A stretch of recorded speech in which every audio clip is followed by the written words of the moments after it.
5 seconds. Start.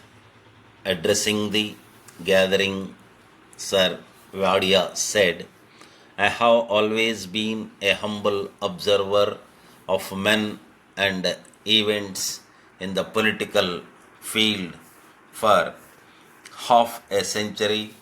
I have also been a student of books on social and political philosophy.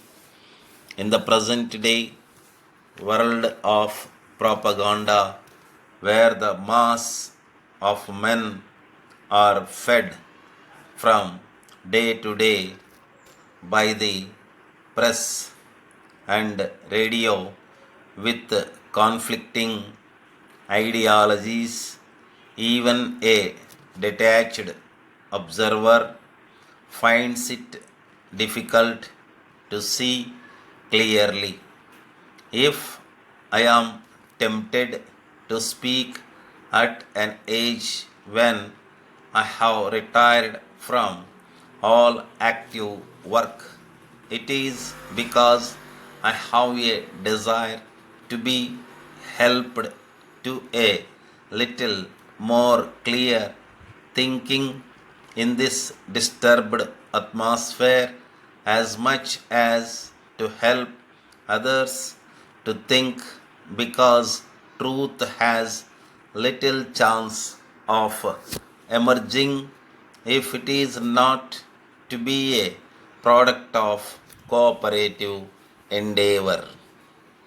There is, for instance, the problem of non-alignment.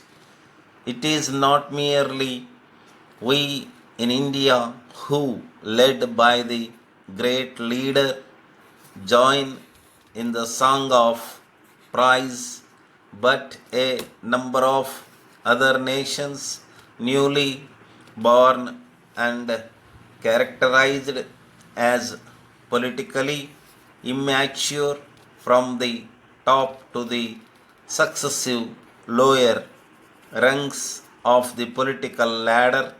The notes of the siren song of non-alignment can be heard by the millions. We may be lulled to sleep for a moment by the music, but when we awake, shall we not, as rational human beings, consider the implications of non-alignment as policy?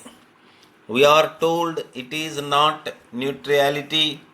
We have been assured that it implies the right to think for ourselves and not as members of a political bloc on the individual merits or demerits of each political issue as it arises, and decide for ourselves the policy that we should adopt.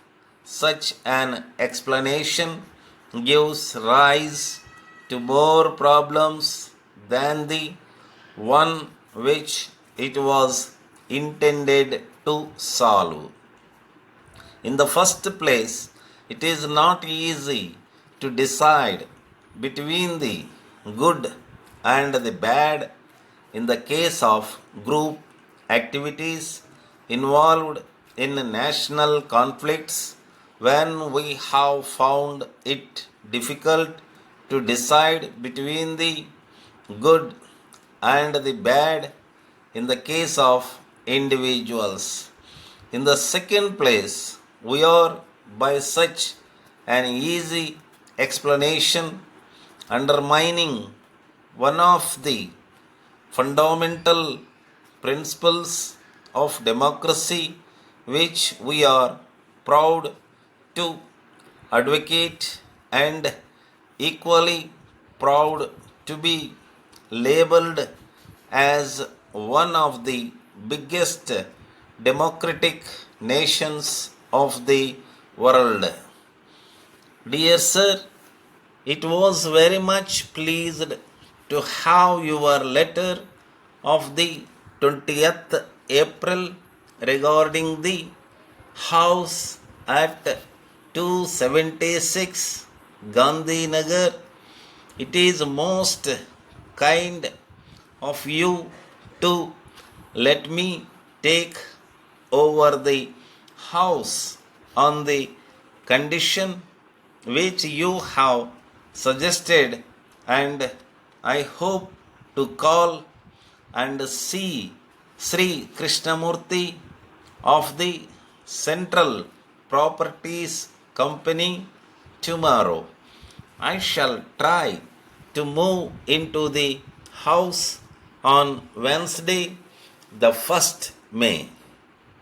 You will be interested to know that on the day following that on which I last wrote to you, I heard that my two children will be returning home from their boarding school in the control of the school authorities, as the buildings are to be vacated for a national cause.